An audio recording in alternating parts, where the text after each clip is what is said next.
Hello, everyone, and welcome back to the No Cap Space Post Game Show, folks. Day one is done. Day one is done. There were some fantastic games today. A couple of games that got away with our higher seeds. A couple of blowouts, but you know it's round 64. It's kind of what we come to expect a little bit. But Tyler, Andrew, Greer holding it down for stream number three of March Madness. We're here with you every single night. And folks, today was a good one. But before we dive into these games, talk about our friends at Home Field. Right now, you got the boxes going on right now, the March Madness boxes, which are phenomenal. Use code NOCAT15, get 15% off your first purchase. If you're looking more just like, hey, I got my team right here. I wish they had some women's basketball merch. I wonder if they do. Wow. Ain't that crazy? Unbelievable. The No Cap Space collection is where you need to be, which you can find in the description down below with every piece of women's basketball merch from our friends at Home Field, all in one place. Folks, I think there's a pretty obvious place to start this stream. Oregon beating Vanderbilt in overtime. I'm sure Andrew's probably about to go get his Oregon hat. I was ready to pop shit. I thought he was gonna have to burn it. I swear. Man, Andrew was in the chat towards the beginning, like once around the 19-point lead. Disappeared as Vanderbilt. Look, he's Andrew said, and we'll let him defend himself. So don't worry, we're gonna run all this back. There it is. There's the hat. There's the Home Field Oregon hat. Look. Andrew started getting talking a little bit once that 19-point lead came, and then by the time overtime came, his phone died, allegedly. It's at the dog park. I had to be with dogs to be able to get over the stress that I was experiencing the entire fourth quarter of that game. Yeah, I believe it. We'll certainly dive into this. I mean, my bracket's cooked, so. That's great. Low-key same though. Yeah, you know, but at least everybody's bracket is cooked. There's just no way. It's there's too much no way at this point.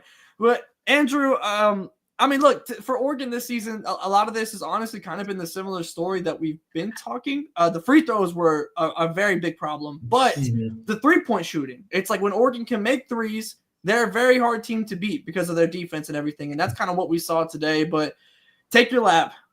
Let's hear it. I mean, I feel pretty good. I can't lie. I've been fighting for my life on these subreddits.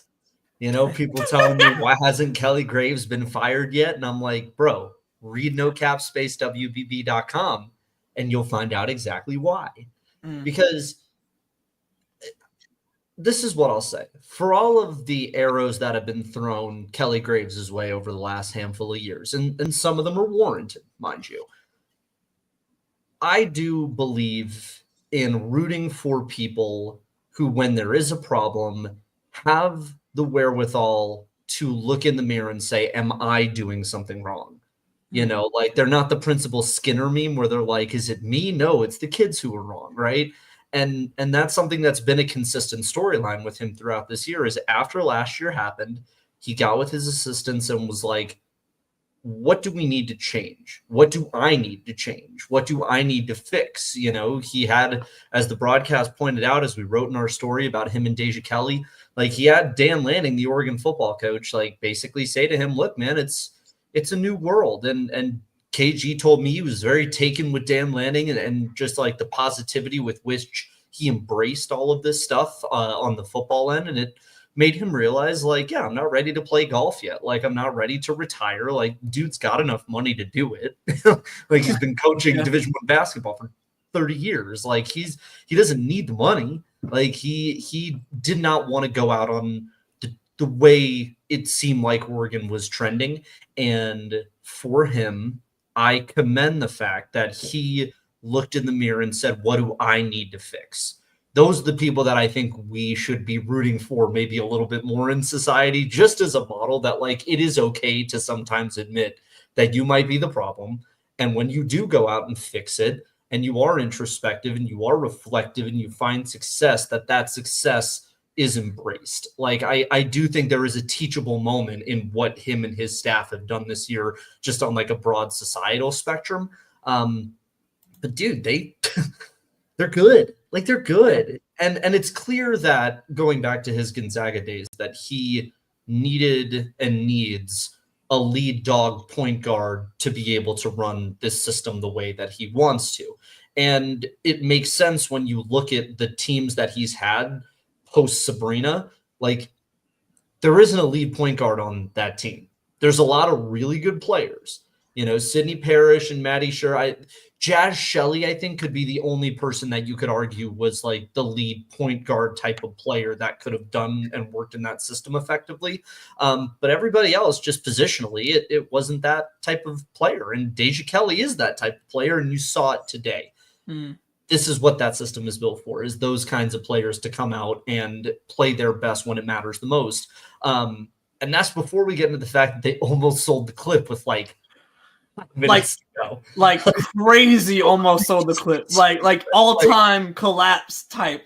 I would have never, Shawnee would have never let me get back on this app again. No. Never allowed on this show again. No. She might have kicked me out of No Cap Space had Oregon dropped that game. Yeah. Straight up. And the Shard heel turn would have been wicked. No, he was also very quiet in the chat, It was very spooky for Shardy. Yeah, no, it was. But look, really impressed with Oregon. Really impressed with the ability to mentally dig deep. Not once, not twice, but 3 different times. Like once when you have to stop the run. The second time at the end of the game when it seemed like there was a foul on that putback attempt, but the refs aren't going to call that, on a buzzer beater opportunity in March. And then to be able to come out in overtime and win. I mean, that's 3 different times of adversity where you had to stop the bleeding or not get frustrated or had to go out and win the game, and they did that. On the other side, if Vandy keeps everybody together, and boy, I really hope they do. I really do. They'll be really, really good in the future. And I bristle at the notion that Vanderbilt's just going to kind of let everybody go in that way because Vandy's got money. Vandy is not a poor school. I don't know what the allocation is to women's basketball in that way, but they got money. Yeah, there's money at Vanderbilt. So unless the NIL really is allocated away from women's basketball, I don't see how you couldn't pay Michaela Blakes or Camille Pierre. Look, ultimately, at the end of the day, that team's still really young for this. This is Michaela Blakes' first ever experience in the NCAA tournament. And she hooped. She absolutely balled out. So, what are we even talking about here, right? Yeah. But, yeah. Yeah. No, look, man, we're officially on Oregon Sweet 16 watch, dog. Look, it's so funny you said that because I was about to get even messier and say we're on the road to the Elite 8 matchup versus South Carolina, but we could be if this is really America's team. Come on. If we think, if we're going to talk about some hater matchups coming up here very shortly, is that be playing some hater next round? This is if Deja Kelly goes Duke, UNC, South Carolina, dog. It's like a Sinister Six. That would be awesome, honestly. Yeah. I'm very worried. I'm very worried about the quality of game that Oregon and Duke are about to give us, to be quite honest. It's going to be disgusting. It's going to be a nasty game. But I want to go back to Vanderbilt and yes, please, yes, your team.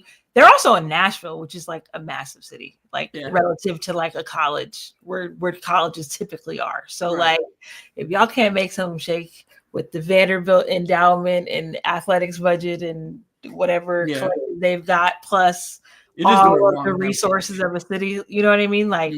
You got bigger problems on your hands, and you just absolutely have to believe in a duo and tandem like Pierre and Blake's long term. Mm-hmm.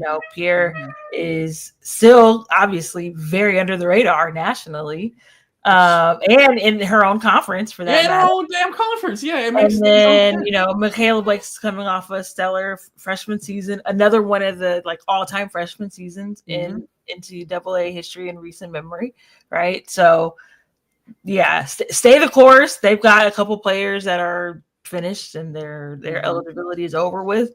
Are they a team that can get active in the portal? You know what I mean? That's what I'm looking for. They close their regular season or the SEC tournament, beating Tennessee, in-state rival Tennessee, right?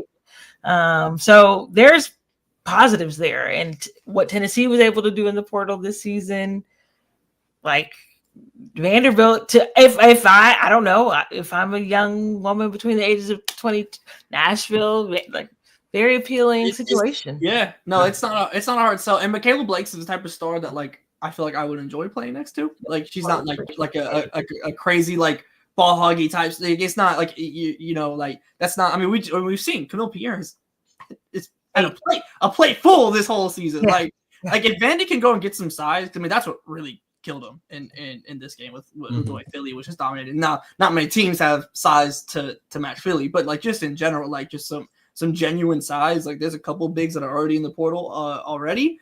Like I'd be intrigued, like genuinely, if they were able to go and get that, like what that looks like, plus another year of Camille Pierre, plus year 2 Michaela Blake's. Like that is a very, very, very fun team. So again, to y'all's point, I really hope they stay together. I mean, I haven't heard anything about anyone leaving. Like it's a lot of message board rumors right now.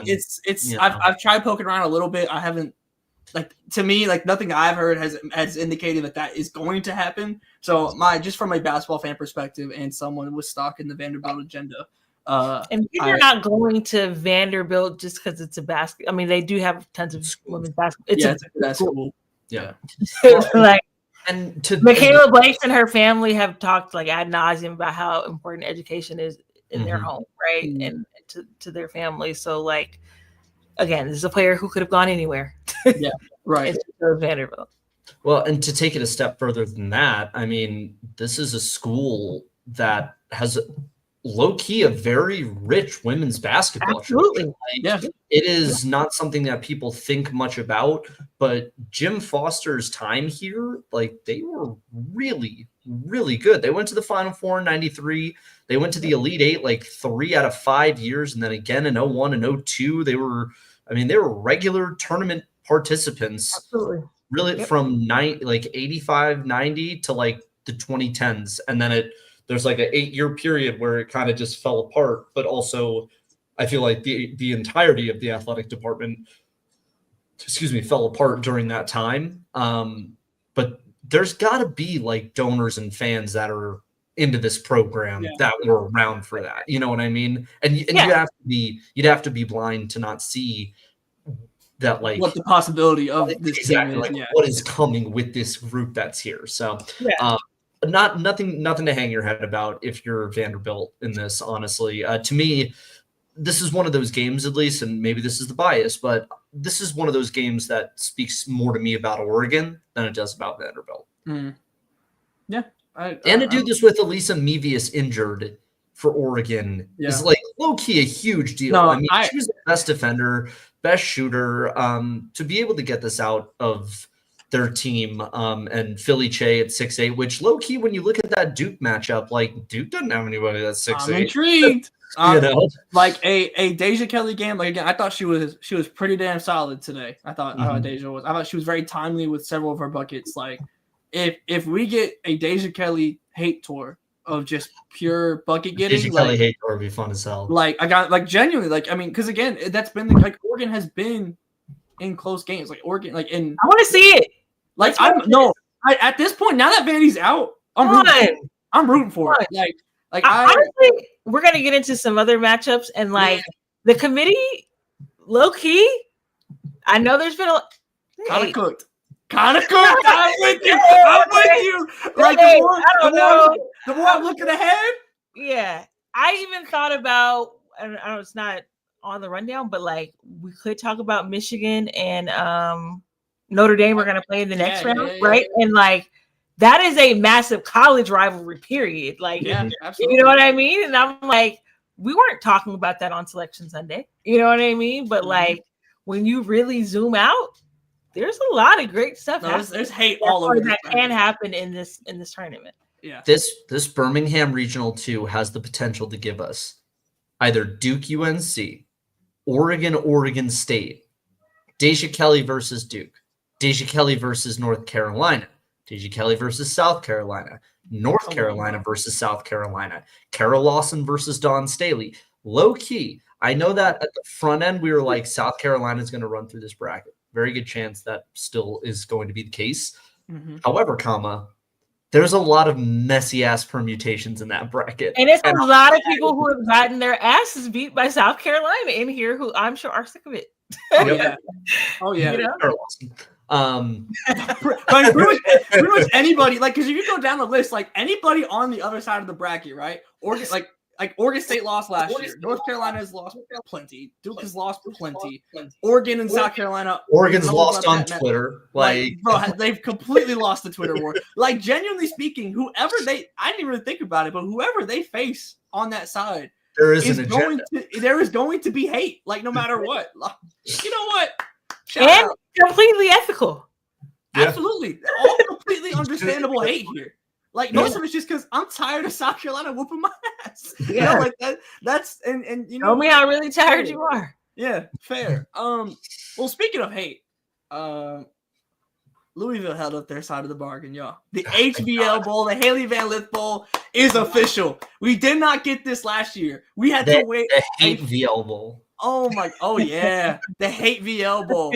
Like, it got a little shaky, so I feel like most people's eyes, because I mean these games, the Oregon Vanderbilt game and Louisville Nebraska, just based on the timeline, like everyone was kind of tapped in with Vanderbilt Oregon, understandably so, because that game was incredible. But this Louisville Nebraska game got tricky there for Louisville. But I mean, the biggest thing to me, and this is kind of the point I've been making about Louisville all season, was like, once we get to the tournament, what are these freshmen going to look like? Mm-hmm. And like, once you kind of get the full year, like, yes, it's obviously new for March Madness, but like, ultimately, like, you're experienced ish to a point. You know, you have this full regular season under your belt. What do these freshmen look like? And Taj Roberts in this game, 16 points, 7 of 18, not the most efficient to get, but like did what was needed for Louisville in this game, alongside some of the older players like Jada Curry and Olivia Cochran, in order to get them over the hump in this one.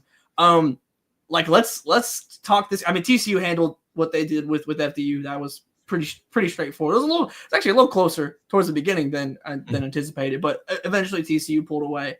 But now we get this, and this is, I feel like, a really good tight win for Louisville to get kind of out of the way in this and going into a potential TCU matchup. So, Andrew, to bat lead off on this, like, what are the thoughts on Louisville for this matchup, and then headed into the coveted, I need like a sponsor for the HVL Bowl or something. Like, where's Pop-Tart at? Like, bring Pop-Tart or something. Like, let's get wicked.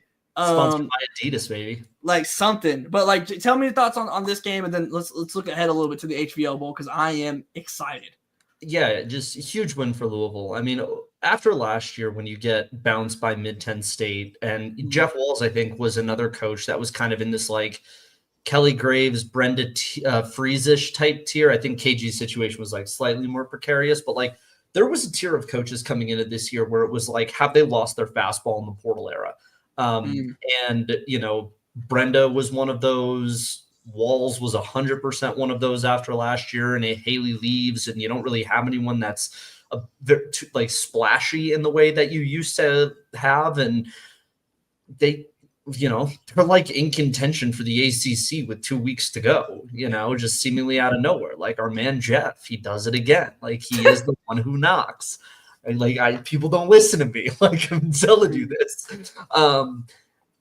What is particularly noteworthy here is the fact that you stopped a dynamic big that scores and rebounds, which is a good preview in what you're going to get. Sounds familiar. Although the height is a little bit more so for Prince, but Alexis Markowski is a shooting big. And, you know, that's the thing that Sedona has, is she can score low, but she also has that elbow jumper game that really can kill you in the mid-range.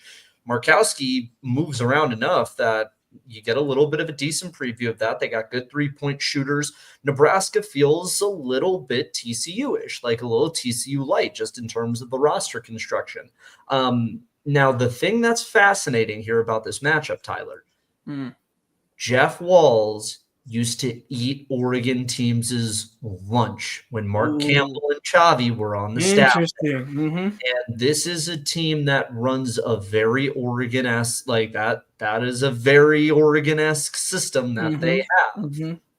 If there's one coach out of maybe 3 nationwide that I trust to throw a wrench in this game, it is Jeff Walz. And that's the only reason I'm like, this could be kind of wild, is because a Louisville, I think back to 2019, 2020, a Louisville team that had no business beating that Oregon team beat them. It is either the Bahamas or the Cayman Islands in one of those Thanksgiving tournaments, which spawned the infamous Jasmine Jones tweet at Mignon Moore, who is now on this TCU staff. So like there is like weird Louisville, Oregon stuff here too. And I just dude, Jeff just hate to go around, man. Oh, I love it. Has the potential to do not only the funniest thing, but also just to be the Heisenberg that I always hype him up to be. Yeah, no, I'm excited. Greer, whether it be about this game or projecting ahead to TCU, what are the Louisville thoughts right now? Shout out to Jada Williams, because she made Jada Curry. Excuse me. She made some massive plays down the stretch for Louisville. Hope her shoulder is okay. Right. You hate to see players go down with, like, especially a player who's contributing at the level that she is. Olivia Cochran has a massive task on her hands. Big time. Massive task. And, can she stay composed enough to, like, help her team get it done? The freshmen for Louisville, like, I just love how Jeff integrated them all season long so that they know exactly how they can contribute now in the postseason. And really so far today, like, a big part of the storyline overall, we're the freshmen. We're the people who were making their tournament debuts. And I just have to say, like, not perfect, but, like, I'm rocking. Like, they made the day incredibly interesting, and it was so good to see so many of them learning, like, in real time on the job, quarter after quarter, and, like, close fourth quarters for their teams making massive plays. This new generation's ready for the moment, man. Like, it's really amazing. Like, the question always is in March how your younger kids do. These kids have no fear at all. And it is incredible. Yeah. No, it really reminds me, and I brought this point up plenty of times, but, like, when me and Greer went to Overtime Select last summer, and, like, the readiness of all the high schoolers there, obviously it'll be this incoming class for this next year that we were surrounded by mainly. But even younger players and that, but, like, they're about it, like, now, and, like, already now. And so, like, I'm not surprised at all seeing the way that it's more widespread and consistent seeing freshman performances. That's why it's like, it seemed like, I know for USC, for me, it was like the most, like, glaring, like, frustration of, like, not seeing your freshmen play like that. Like, bro, they're ready. Like, they're good. I mean, certainly, obviously, there's growing pains and whatnot, but, like, they're ready to go through those and are prepared to grow through those and be ready for you now. So whether it be a Michaela Blake's, obviously you don't win the game, but, like, hooped, you see a Taj Roberts in this game, like, they're here, like the freshmen, and we saw it last year as well. Obviously, like, there's no fear at all, and it's widespread across the nation, which I love. It's not just a big program thing; like, it is genuinely everywhere, which I think is super cool. I also want to say, like, Alexis Markowski, hell of a career, for real. Like, in an era where, we're always talking about what somebody's pro prospects are and stuff like that. Outstanding college career. And it's like, hold your head high on the way out. Like, you ate for Nebraska every single year. You are a Big Ten, all Big Ten performer every single season for Nebraska. So even if we never see her play at the next level, like the WNBA or whatever, like, kudos to you, for real. You had a hell of a career. Amen to that. There's a lot of players like that were, over the course of this tournament that we're going to end up seeing. And, like, that's what's also, like, kind of hard about the tournament. I know, like, you hear players talking about that. Like, when I talked to Jalen Sherrod in the previews, like, that was a part of, like, the emotions of the tournament, of, like, knowing, like, for players, whether it be the players themselves, that this could be their last time playing on a stage like this, or it's the teammates, like, not wanting that to end for their teammates, and kind of the pressure you put on yourselves. Like, that's a lot to weigh and handle, like, as you go through this tournament. So, like, very interested in kind of like what teams might have that more so than others as we potentially, get deeper into the tournament and whatnot. But those I feel like were like kind of the two like really big highlight games. We're going to talk about some of our other best games of the day more generally. We'll list them, but I want to ask you guys your biggest surprise of the day, because I mean we got some news throughout the day. We got like all types of stuff along with some really good games outside of just these two that we just highlighted. Mm-hmm. But Andrew, for you first, your biggest surprise of the day. Honestly, how much Grand Canyon put up a fight. I think the biggest concern that I had for them going into that game was you have nobody for Nettie Vonleh, and that pretty much played out. Yeah. But at the same time, dude, that team's legit, man. Like Molly Miller coaches a legit Grand Canyon team. They played their ass off defensively for the majority of that game, even falling into foul trouble so early. Their bench players were really, really good. It's a testament to the type of program that she has and that she creates, which is why I think this is just A+++ higher for Arizona State, where it's been widely rumored and reported that that's going to be the job she is going to take and be announced for in the next couple of days. The one thing that I do love about a portal era, and Will Wade at McNeese on the men's side is this thing going on too. These aren't pack it in my coach is gone games anymore. These are audition so coach takes me with them games. Put the players on the luggage like you're coming with. Yeah, for real. Honestly though, it's an underratedly phenomenal part of how these tournaments are going to play out in the future. Yeah. Because in the past, a plucky 12 seed or a plucky 13 seed might not win a game or even be competitive because they know their coach is leaving, so who cares? Yeah. When the reality is this adds juice to otherwise potentially uninteresting games because the coach is out, right? Yeah. And I will give credit to Molly Miller on this, because I contrast this with the coach that is soon to be her territorial cup rival in Adia Barnes at Arizona, who after this loss in the WBIT basically said it didn't mean shit to any of them and they didn't care and nobody cared. And it's just a horrible, heinous look for a coach of any program, let alone at the University of Arizona. Very not befitting of someone who's been to a national title before, if we're being honest. Molly Miller built out a program that even if as she's out the door, she still made sure they put everything on the table to try and beat Baylor and Baylor. Like, that tells you a lot, because it would have been easy to pack it. Like it's easy for these coaches to pack it, and she didn't. The kids didn't, and that just says something about the belief. I think she's going to fit in really well with Kenny Dillingham, the football coach there at Arizona State. There's just young energy in that athletic department.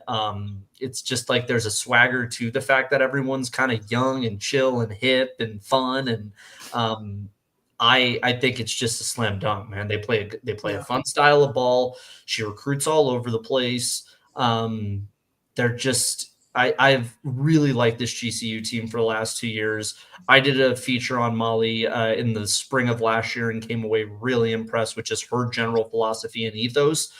If you're an Arizona State fan and you don't know a lot about women's basketball, like buy stock now, consider tickets, because it might not be this coming year, but in the next 3 years, Arizona State is going to be a top 4 contender in the Big 12 every year. And this is a huge hire for the Big 12 as a women's basketball conference, because Mark Campbell has been locked up for a long-term multi-year extension. So you have him.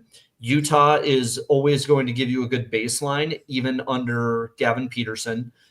Arizona State now has Molly Miller at the helm of their program. J.C. Hoyt is doing a little something over at Oklahoma State. Yep. Nikki Collins got this Baylor team on a pretty good, like, Sweet 16-ish type of floor.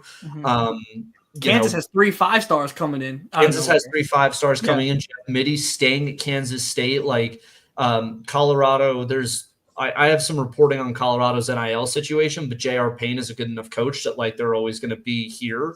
The Big 12, man, like it's not just the redheaded stepchild of the high majors. There's some real competition and coaching that's coming in here that makes it different than what it's been for the past 10, 15 years, which is maybe a 1 or a 2 team conference at the absolute most. And at this hour, I have to take out the dogs. So that's my last piece, folks. There you go. Go get your home field. Also, go get your somebody big time might be on the way to save y'all for real. We'll see. Hey, if UConn went to the Big 12, that would be fun. That would be very, very fun. Like genuinely, like. Yo, he was pissed about the he was quoted pretty pissed off about the big allocations that it was just them and Creighton that made the tournament. And I don't think Gino's wrong in that. I mean, a Seton Hall team that's 23-9 and gets no consideration whatsoever. Yeah, not even a conversation. Problem. That is a problem. If they're not even on the first 4 line, if the A10 is more competitive than the conference with fucking UConn in it, that's a bit of a big deal. Yeah. So Gino, I'll be like Chili's, baby. Let's go. We got you. Hey, Gino Auriemma in Stillwater, Oklahoma. I'm there. I'm there. Gino's going to experience Western Colorado wine for the first time. We'll see how he does. Oh, my God, bro. Oh, my God. I'm watching Gino just go by all the cattle, man. Like, that would be so funny.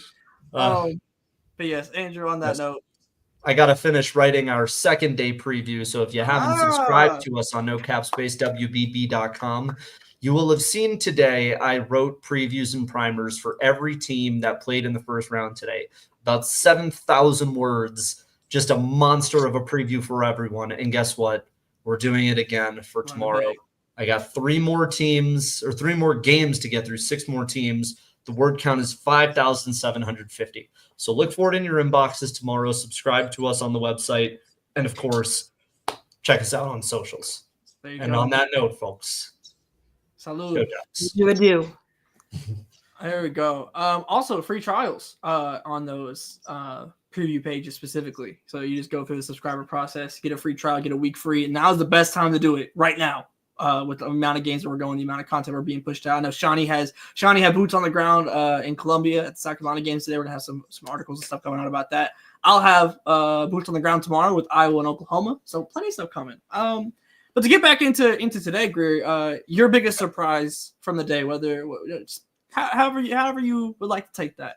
I'm gonna stick with the Big 12, and I'm gonna take Kansas State dragging Fairfield. Yeah, like all the way. What a team with a 100% Aoki can do. Yeah, because like you can't ignore 6'5", can't. 17 and 10 in 15 minutes. Like that's like even though like that was known going into this that Fairfield didn't have like the size to directly match up, but that's still not normal. Like that's like that doesn't happen. So, but like yeah, please, I'm right here with you on this.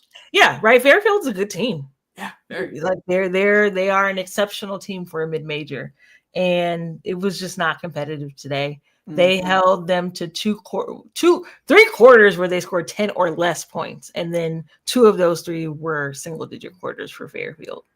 Yeah. So not only are they scoring the ball with efficiency, but defensively they just completely disrupted Fairfield today. Mm-hmm. Mm-hmm. And again, there's not a lot of teams across the nation who have a player like Aoki.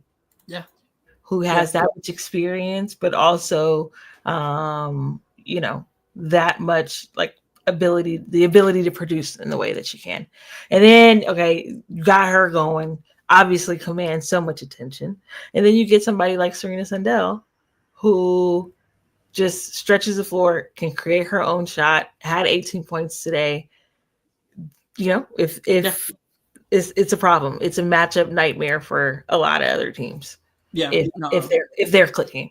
Yeah, like I'll take my surprise in today was the Liberty comeback with Kentucky, which is obviously we'll now see Kentucky and Kansas State face off. So kind of to wrap this in together, but like this matchup against Kentucky is very intriguing because baby, are you ready? No, like seriously, her and Baby Key, like what are you prepared to do about it? Because again, like it'll be interesting to see. Obviously, again, just 15 minutes played today, but frankly, they didn't need her to play much more than that, like because it's just the way it got away. So like probably a decent amount of kind of minutes restricting within that, which as they should. So I'll be very interesting to see. Kentucky needed every bit, and they needed every ounce that Georgia Amore could get them. Right, like, and it's like, it's a short turnaround. It's the second game of the weekend. It's these are all things that you have to be taking into account. Yeah, I'm with you, and I think that Georgia Amore can get hers against most players. She's incredible. Like when she's on, like goodness gracious, she's very good. I've been saying I've seen enough. I know she's a small guard. Yeah, but the way that, because we've seen players try to adjust to playing in the SEC, she ain't missed a beat. Yeah, and I can tell you now, like just from the little bit of stuff I'd heard, like I've seen enough. The WNBA respects that. I'll put it like that with some of like the stuff I've heard around her potential draft projection and whatnot. Like that is like there's real respect to what Amore does, even with her size. Because the full display was today. The playmaking, the shooting, obviously, like the range that she can provide a team is not. There's not. I don't know if there's anyone right now in this draft specifically with the way that she shoots it and like within her position group and everything that can match that in that way. So a very interesting player. But again, when you look at the Kansas State matchup specifically, you have some players that can guard on the perimeter that have a little bit more length, like a Serena Sundell, for example. So like that is like, like if you were to look at the worry about Amore in the W and it being the size, like Kansas State kind of has some perimeter players that can kind of provide that in the way, while also still having the speed to guard on the perimeter. Now, do they have the speed to guard Georgia Amore? That's a separate question than being able to guard on the perimeter, because Amore is quick as hell. So like that's a genuinely very interesting matchup. Again, both bigs got in foul trouble in this game. By the end of this, both Key and Strack had fouled out. But I mean, this is one that I'm very interested in. They're going to need all 10 fouls probably. Well. Yeah. Like, because again, like Kansas State with Ayoka again, because I had kind of in my head to a point. I don't want to say I wrote Kansas State off, but like there's just a very big difference between Kansas State with 50% Ayoka versus 100% Ayoka, and I think they were able to strike the perfect balance today of working her back in and being productive in those minutes while also not having to overdo the minutes with the short turnaround of the NCAA tournament. Like if you're a Kansas State fan, obviously you blow a team out, so like you're happy about that. But like even just in the manner of way it was handled and everything, I don't think you could be happier than the way that you are currently leaving this game. So again, that Liberty comeback was wicked. Like they just like went on a nasty run, and like there was just nothing that could be done about it. And I mean, it literally went down to the very, very last bit. Like Liberty, I thought they had a horrible sign on the bounce play to try and really tie it up. But like, hey, that's when the clipboard's got a clip during March, and yeah. So but in that spring like, break. Hey, break. Come on now, you still got time. Hold the line. If you are still in line for spring break, stay in line. But yeah, so like that game again. Like to your point, the turnaround is a big deal. Like I think even like as recently as like the Big Ten tournament with the like USC UCLA, like we saw the difference in that fourth quarter of USC having to go all the way down to the wire in Michigan. Obviously, those were back-to-back days in that way, but like and UCLA getting to rest for the majority of that second half, like that's a big difference when you get into this time. So it'll be very interesting to see, especially down the stretch of that game against a Kentucky team that is fairly veteran. Obviously, you're led by Amore. Your point guard's a vet in that way. Been to the Final Four, like so has made this run before. But Kansas State is pretty damn old. Like like they haven't made like those super deep runs, but like I don't expect them to like really truly make like a ton of mistakes or anything like in that way. So when you get down to the wire, what are the hairs you're pulling? And I think the rest could be part of that. So I also want to point out this Michigan Iowa State game that kicked us off today was awesome. And this was probably outside. I think Oregon Vandy took the cake for my best game of the day, but this was probably second for me. It kicked us off very well. Again, I think the scare of Liberty was fun in that way, but like the entire game wasn't good. Like, but Michigan, and what interests me about Michigan, especially as we now go into this Notre Dame matchup, Olivia Miles goes down with the ankle. They didn't seem incredibly concerned from the quotes. So like obviously we want like good. That's fantastic. We don't want that. But the way that Michigan won this game to me was very intriguing because all the talk, and rightfully so, has been about this freshman class for Michigan. Whether it be Holloway, who I thought was fantastic today. They were great. Sila was great. Like second half, second half. And that second, but that's what I want to point out because the first half, it was a senior. Deer in the headlights. It was a little. I was like, hold on, because that's what I had talked about. On our previous show when Iowa State won their first 4 game was like, I think that Michigan will win this game. However, you do still ultimately have freshmen, and you are very reliant on freshmen. It's kind of different from like a Louisville where like you have integrated freshmen in, but like ultimately like your core is still older players. Like. That's not what this Michigan team is. Like they're ahead of schedule right now. Like this wasn't really where they were supposed to be. But Jordan Hobbs in this game held it down. She's been hooping all season long. She has. All season long. Another one of those players who went under the radar, I think, nationally this year. But like she's Michigan's only senior, and she played like it today. Yeah. Super composed. They ran offense for her. She scored when they needed her. I got a crucial offensive foul on late in the game. She was outstanding today. I think she had her career high. I think so. I think it was career high. It was 28 points, 9 to 16. Yeah. So I think it was her career high today. So like that's awesome. You're moving on, and you balled out. So I was very impressed with Michigan today because. Kim Barnes-Rico, like there was a point I was watching and Audie Crooks was just eating. One-on-one, they had no answer for her. And I saw Kim Barnes-Rico sit down and just say, oh shit, like damn. I thought it might be reps. I ain't gonna lie. Yeah, at that moment, and then Olivia Olson started making shots, started making plays. Mm-hmm. And the players really figured it out. Yeah. That's what was interesting to me was like for Michigan from like I tweeted this out, but like in that fourth quarter especially, I literally felt like we were actively seeing this freshman class mature, like literally in the moment, like they, to your point, figured it out, and like going into this Notre Dame game, which Notre Dame did what they were supposed to do today, like this is like you wanted to see a blowout from Notre Dame in this game. Like had this game been close, like we would have been sounding even more alarms, right? So like they did what they were supposed to do, but.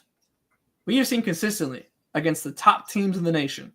Silas Swords has stepped up every single time. A quieter game from her today, but I almost, now that they've won in a roundabout way, I almost love that this is how it went for Michigan because I'm confident in Silas Swords' confidence.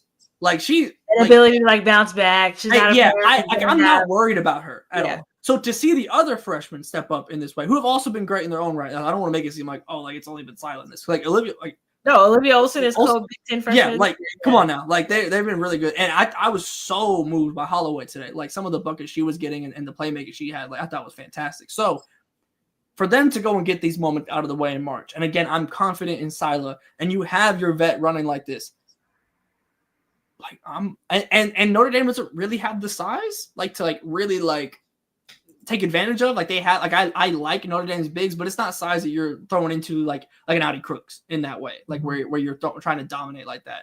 So I'm very, very intrigued by this Notre Dame game and what that could bring in. I have Notre Dame on my bracket, but like coming out of this game, I left so impressed by Michigan. So like regardless of how the Notre Dame game goes, like you're feeling fantastic if you're like this is kind of house money for Michigan, to be quite honest. Like a lot of this is house money right now. And so I could see them really giving Notre Dame a game, like legitimately, especially if Jordan Hobbs is shooting like this. And like if they're able to carry on, like if fourth quarter Michigan shows up, like it could get genuinely wicked for Notre Dame. I do want to mention Iowa State. I'd like to see it. I know you would. Come on. I know you would. I would like to see it. I mean, like, hey. Yeah, I know you would. The hate successful hate watch on the way. We're gonna see. Hey, I'm ethical. Of course, nothing but here in the no-cast space. I do want to talk about Iowa State, and I'll bring this comment up because it kind of factors in here. Addie Brown is so good. is like really, really, really good. They better hope she's from Iowa, man. Is she from Iowa? I don't know. Because I don't know. Because I was getting so frustrated. She's from Kansas. Might as well be Iowa.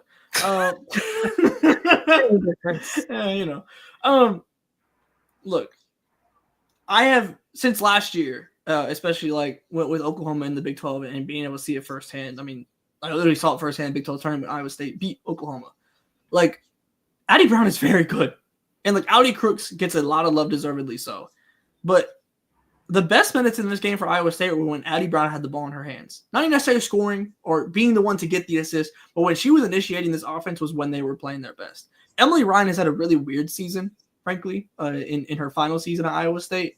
And I hope they stay together in a way because I want Addie Brown to be, honestly, kind of option number one in a way. Like, at least like in the initiating of everything. Like, I want her to be that. More and I think that, yeah, and I feel like she could actually find a really unique role in the W, like in the long term of it. Like if you start developing that now, obviously just as a player with more size and the ability to kind of do that. But Audi Crooks, and I know this is the point that Andrew has made and made during our first Forward live stream. Like I don't know exactly where the changes in growth have been in her game this season. And like what she's already doing is very good. So like, you know, you don't want to shy away from some of what you're doing and like what works, because again, she's very good. But like I kind of felt like we missed that kind of that extra step this season that I was hoping to see her take, and how that can benefit and find new ways for Iowa State to just play around her in future years. And so I'm interested in seeing like what are the conversations around Iowa State in this offseason? Like if we, I'm not thinking transfer portal. Like I would be more surprised than expecting like any type of transfer from either of their 2-star players. But like obviously this was a very disappointing season, and yeah, the expectations were very high for them. Yeah, they were like ranked number 8. Yeah, yeah, and given what they did last year, I was high on them too. I thought they could really make a run at the beginning of the season. So, yeah, disappointing. But again, another place where like I think, like the kids are happy going to school there in Ames, right? Like crazy support. Obviously, we've talked ad nauseum about how the state of Iowa shows up for women's basketball. Like no shortage of players who should be interested in playing there. You know what I mean? So yeah, how do you regroup really, right? As a program. I mean, you still made the tournament, but yeah, it's a first round exit. You were also a first 4 team. Nobody wants to be first 4 team. There's no like consolation here for Iowa State. I mean, Iowa State wants to be hosting for sure. Right? Yep. So not playing on the pre-days of the tournament. You know what I'm saying? I don't know. I mean, they get and they keep kids in state, especially considering that they have another state school, a few other state schools, honestly. Yeah, several that you could very good too, who are some Power 5, some mid-majors, but like consistently just getting girls and women to hoop there. So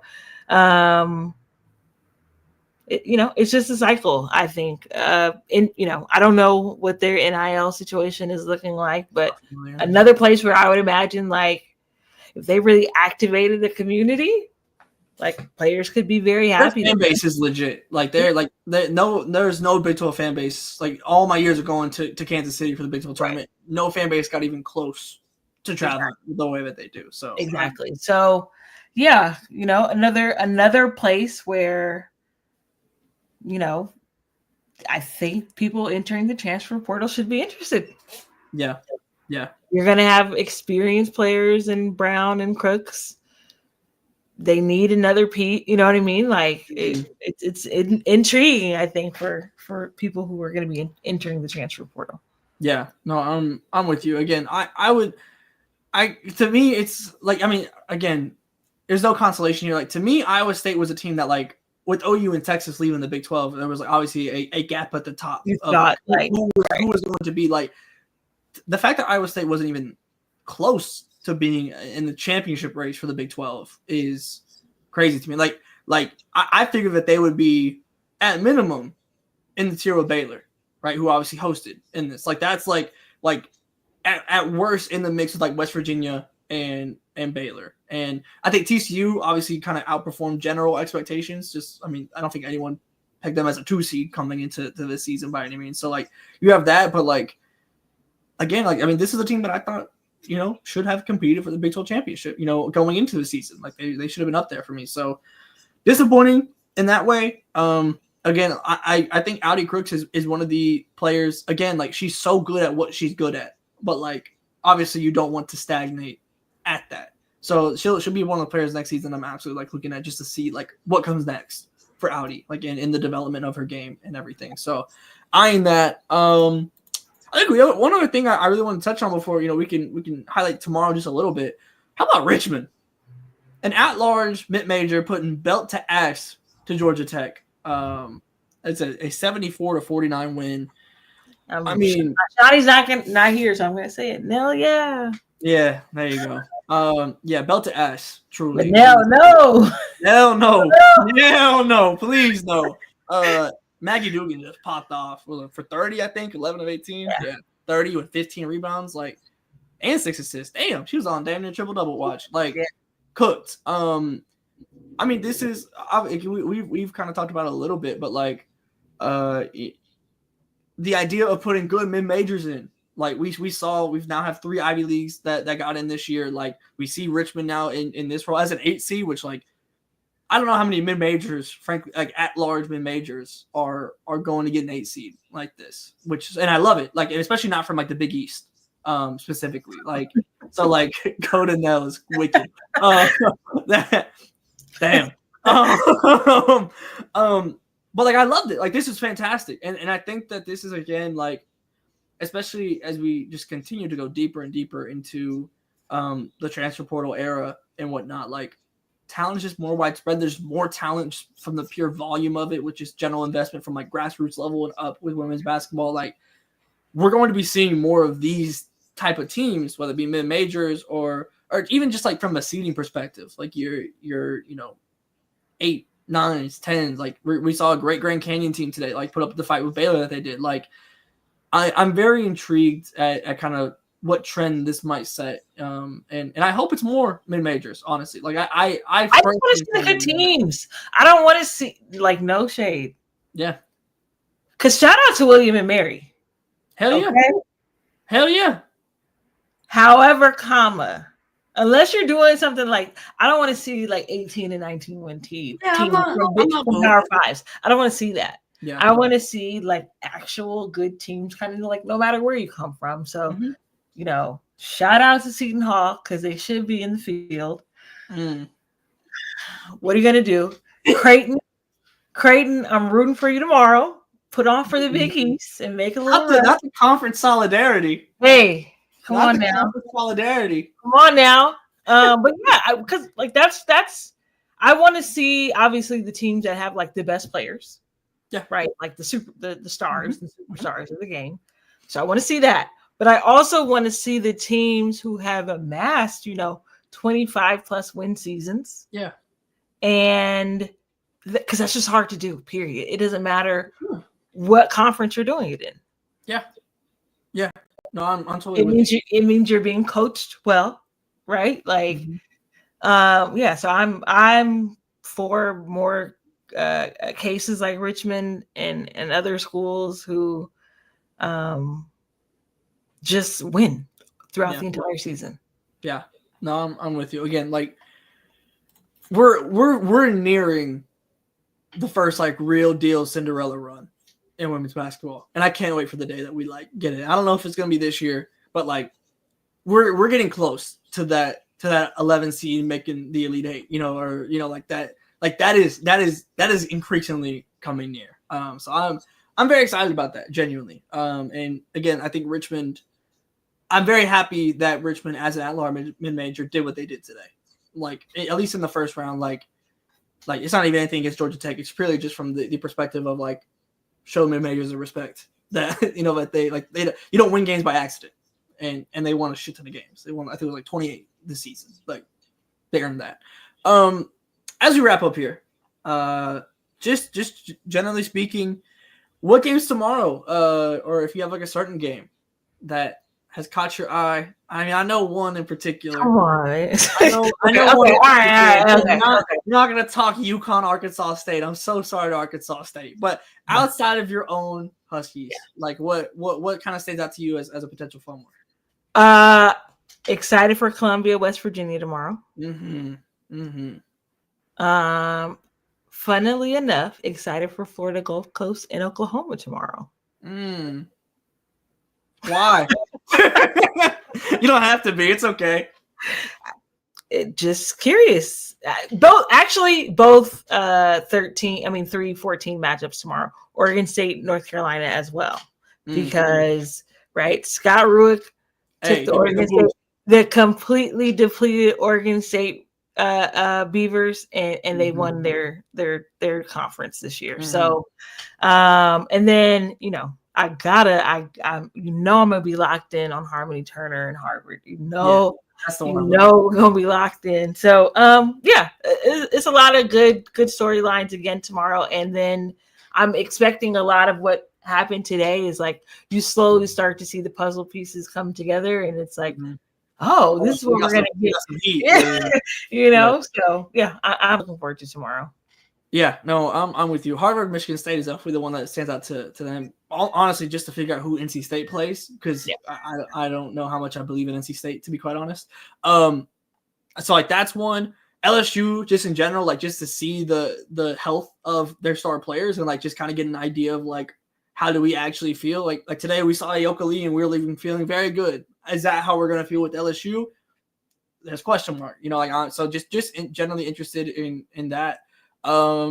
What else? I mean, obviously, I'll be at the Iowa game, or I'll be at the Oklahoma game also. So we'll have boots on the ground for both of those. So generally excited for both of those as well. Like this very like style clash in kind of different ways. Like Iowa, like Murray State is one of the top offenses in the entire nation. Obviously, Iowa's a bit more defensive now. Like just total kind of, it's almost Iowa of old, coming in to face Iowa of new. So like I'm excited about that. Florida Gulf Coast is just never a team I want to see in March. Exactly. So that makes me nervous. Rain and threes is still what they do, even without Smesko there.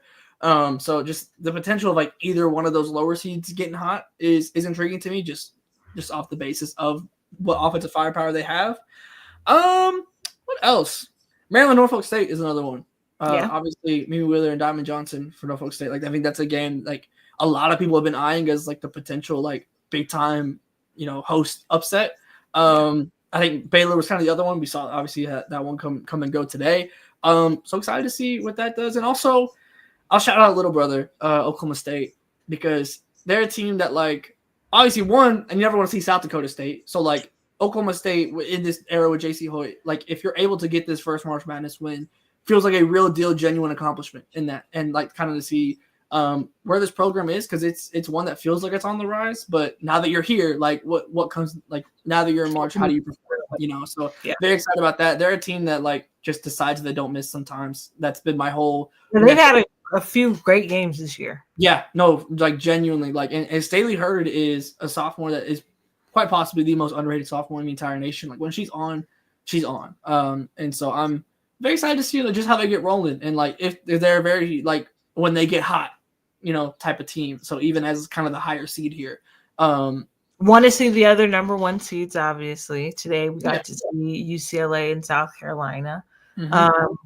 Both beat. Well, shout out to Southern, because it was a little disorienting too to watch two teams wear the white and like light blue today.